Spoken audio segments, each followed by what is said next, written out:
guys, it's me again, Bettina from Bettina's Book Nook. In my last adventure, we did all 3 of my bad guys books. And so I'm going to be reading a 2-in-1 book. This is going to be a long book, but it's called Captain Underpants, 2 Pant-Tastic Novels in 1, which features books 1 and 2. Let's get started on part 1.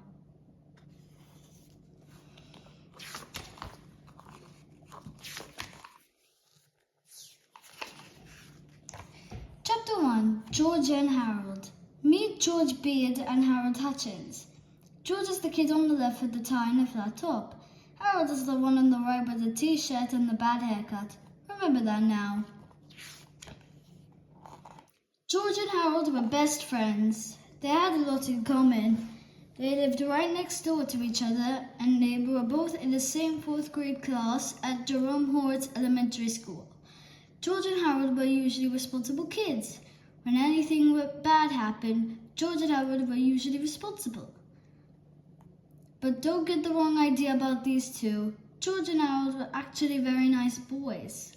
No matter what everybody else thought, they were good, sweet, and lovable. Well, okay, maybe they weren't so sweet and lovable, but they were good nonetheless. It's just that George and Harold each have a silly streak a kilometer long. Usually that silly streak was hard to control. Sometimes it got them into trouble, and once it got them into big trouble. But before I can tell you that story, I have to tell you this story. Chapter 2, Treehouse Comics Inc. After a hard day of cracking jokes, pulling pranks, and causing mayhem at school, George and Harold liked to rush to the old treehouse in George's backyard. Inside the treehouse were 2 big old fluffy chairs, a table, a cupboard crammed with junk food, and a padlocked crate filled with pencils, pens, and stacks of paper.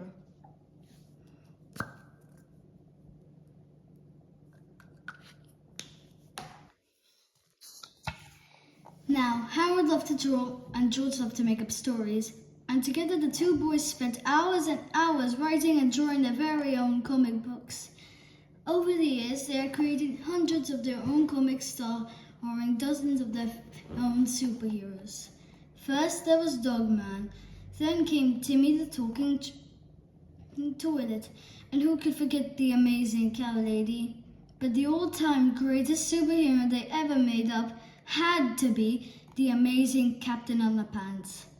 George came up with the idea. Most superheroes look like they're flying around in their underwear, he said. Well, this guy actually is flying around in his underwear. The 2 boys laughed and laughed. Yeah, said Harold, he could fight with wedgie power. George and Harold spent entire afternoons writing and drawing the comic adventures of Captain Underpants. He was their coolest superhero ever. Luckily for the boys, the secretary at Jerome Hort's elementary school was much too busy to keep an eye on the photocopier machine. So whenever they got a chance, Harold and George would sneak into the office and run off several hundred copies of the latest Captain Underpants adventure. After school, they sold their homemade comics on the playground for 50 cents each. Chapter 3, The Adventures of Captain Underpants. The Really Cool Adventures of Captain Underpants. Written by George Beard, drawn by Harold Hutchins. It was a time of darkness and despair for planet Earth. Bad guys had taken over the streets. And all the superheroes were too old to fight evil. Hey, haha!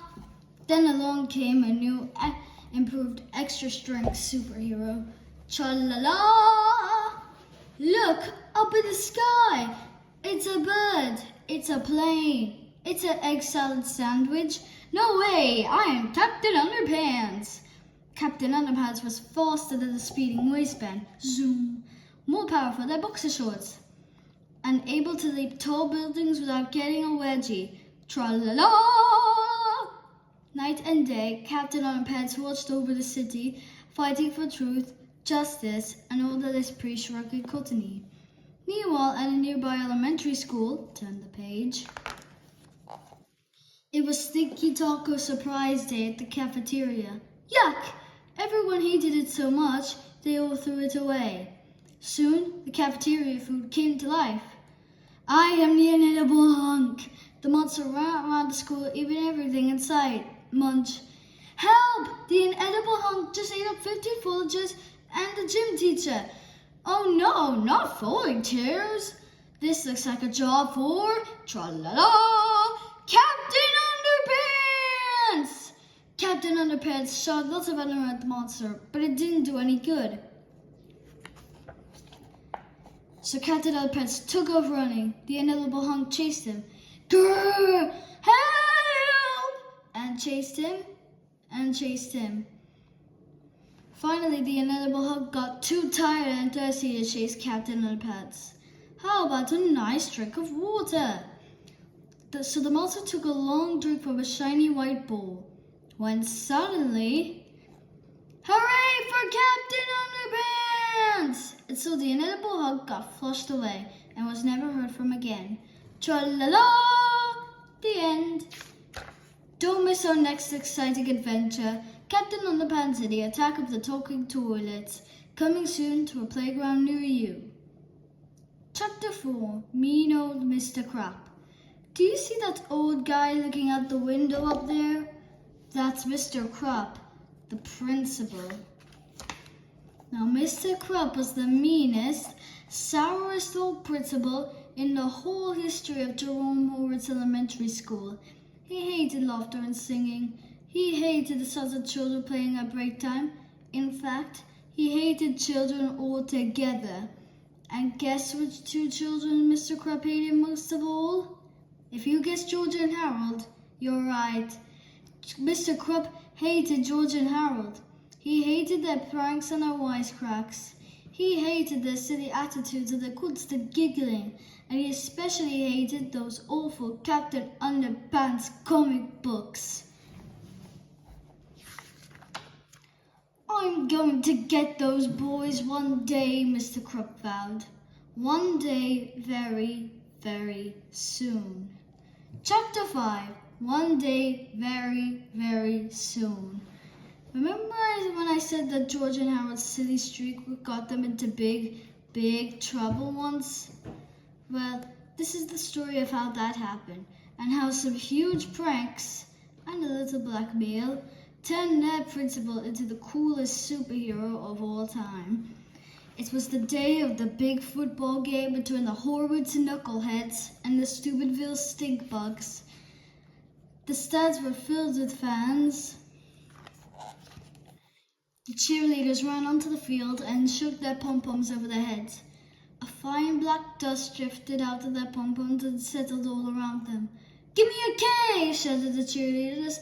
"K!" repeated the fans. "Give me an N!" shouted the cheerleaders. "N!" repeated the fans. "Give me an achoo!" sneezed the cheerleaders. Achoo! The cheerleaders sneezed and sneezed and sneezed some more. They couldn't stop sneezing. "Hey!" shouted a fan in the stands. "Somebody sprinkled black pepper into the cheerleaders' pom-poms." "I wonder who did that?" asked another fan. The cheerleaders stumbled off the field, sneezing and tripping with mucus, as the marching band members took their places. But when the band began to play, steady streams of bubbles were blowing out of their instruments. Bubbles were everywhere. Up and down the field, the marching band slipped and slipped, leaving a trail of thick, wet, bubbly foam. "Hey!" shouted a fan in the stand. "Somebody poured bubble bath into the marching band's instruments. I wonder who did that," asked another fan. Soon the football teams took the field. The knuckleheads kicked the ball. Up, up, up with the ball. The ball sailed into the clouds and higher and higher it went. The ball sailed into the clouds and kept right on going until nobody could see it anymore. "Hey!" shouted a fan in the stand. "Somebody filled the game ball with helium. I wonder who did that," asked another fan.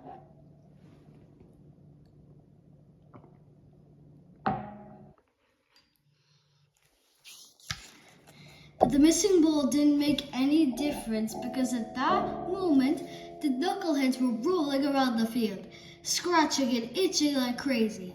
"Hey!" shouted the coach. "Somebody replace our deep-eating muscle rub lotion with Mr. Prankston's extra scratchy itching cream!" "We wonder who did that!" shouted the fans in the stands. The whole afternoon went on much the same way, with people shouting everything from "Hey, somebody put sea monkeys in the lemonade!" to "Hey, somebody glued all the bathroom doors shut!" Before long, most of the fans in the stands had gotten up and left. The big game had been forfeited, and everyone in the entire school was miserable. Everyone, that is, except for 2 giggling boys crouching in the shadows beneath the stands. "Those were our best pranks yet," he laughed Harold. "Yep," chuckled George. "They'll be hard to top, that's for sure." "I just hope we don't get busted for this," said Harold. "Don't worry," said George. "We covered our tracks really well. There's no way we'll get busted." Chapter 6. Busted. The next day at school, an announcement came over the loudspeakers. "George Beard and Harold Hutchins, please report to Principal Krupp's office at once." "Oh," said Harold. "I don't like the sound of that." "Don't worry," said George. "They can't prove anything." George and Harold entered Principal Krupp's office and sat down on the chairs in front of his desk. The 2 boys have been in his office together countless times before, but this time was different. Mr. Krupp was smiling.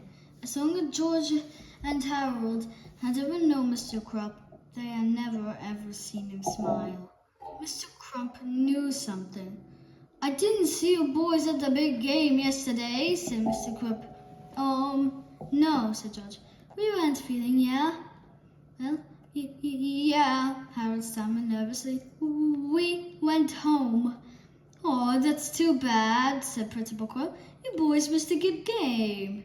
George and Harold quickly glanced at each other, gulped, and tried hard not to look guilty. "Lucky for you, I have a videotape of the whole thing," Mr. Krupp said. He turned on the television in the corner and pressed the play button on the VCR. A black and white image appeared on the TV screen. It was an overhead shot of George and Harold sprinkling pepper into the cheerleaders' pom-poms. Next came a shot of George and Harold pouring liquid bubble bath into the marching band's instruments. "How do you like the pre-game show?" asked Mr. Krupp with a devilish grin. George eyed the television screen in terror. He couldn't answer. Harold's eyes were glued to the floor. He couldn't look. The tape went on, revealing all of George and Harold's behind-the-scenes antics. By now, both boys were eyeing the floor, squirming nervously and dripping with sweat. Mr. Krupp turned off the TV. "You know," he said, "ever since you boys came to the school, it's one prank after another. First you put dissected frogs at the jello center at the parent-teacher banquet, and you made it snow in the cafeteria. Then you rigged the old intercom so they played We're Al Yankovic songs full blast for 6 hours straight. For 4 long years you 2 have been running amok in this school, and now I've never been able to prove anything. Until now." Mr. Krupp held the videotape in his hand. "I took the liberty of installing video surveillance cameras all around the school. I knew I'd catch you 2 in the act one day. I just didn't know it would be so easy." Chapter 7. A Little Blackmail. Mr. Krupp sat back in his chair and chuckled to himself for a long, long time. Finally, George got the courage to say, "What are you going to do with that tape?" he said. "I thought you never asked," laughed Principal Krupp. "I thought long and hard about what to do with this tape," Mr. Krupp said. "At first, I thought I sent copies to your parents. The boys swallowed hard and sank deeply into their chairs. Then I thought I might send a copy to the school board, Mr. Krupp continued. I could get you both expelled for this. The boys swallowed harder and sank deeper into their chairs. Finally, I came to the decision, Mr. Krupp concluded. I think the football team will be very curious to find out just who was responsible for yesterday's fiasco. I think I'll send a copy to them. George and Harold leaped out of their chairs and fell to their knees. No, cried George. You can't do that. They'll kill us. Yeah, begged Harold. They'll kill us every day for the rest of our lives. Mr. Krupp laughed and laughed. Please have mercy, the boys cried. We'll do anything. Anything? Asked Principal Krupp with delight. He reached into his desk, pulled out a list of demands, and tossed it at the boys. If you don't want to be dead as long as you live, then you'll follow these rules exactly. George and Harold carefully looked over the list. This is blackmail, said George. Call it what you like, Principal Krupp snapped. But if you two don't follow that list exactly, then this tape becomes property of the Horwoods knuckleheads. Chapter 8. Crime and Punishment. At 6 o'clock the next morning, George and Harold dragged themselves out of bed, walked over to Mr. Krupp's house, and began washing his car. Then, while Harold scrubbed the tires, George roamed around the yard, pulling up all the weeds and nettles he could find. Afterwards, they cleaned the gutters and washed all the windows of Mr. Krupp's house. At school, George and Harold sat up straight, listened carefully, and spoke only when spoken to.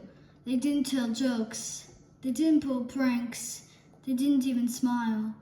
The teacher kept pinching herself. I just know this is a dream, she said. At lunch, the two boys vacuumed Mr. Krupp's office, shined his shoes, and polished his desktop. At break, they clipped his fingernails and ironed his tie. Each spare moment in the boys' daily schedule was spent catering to Mr. Krupp's every whim. After school, George and Harold mowed Mr. Krupp's lawn, tended his garden, and began painting the front of his house. At sunset, Mr. Krupp came outside and handed each boy a stack of books. Gentlemen, he said, I've asked your teachers to give you both extra homework. Now go home, study hard, and we'll see you back here at 6 o'clock tomorrow morning.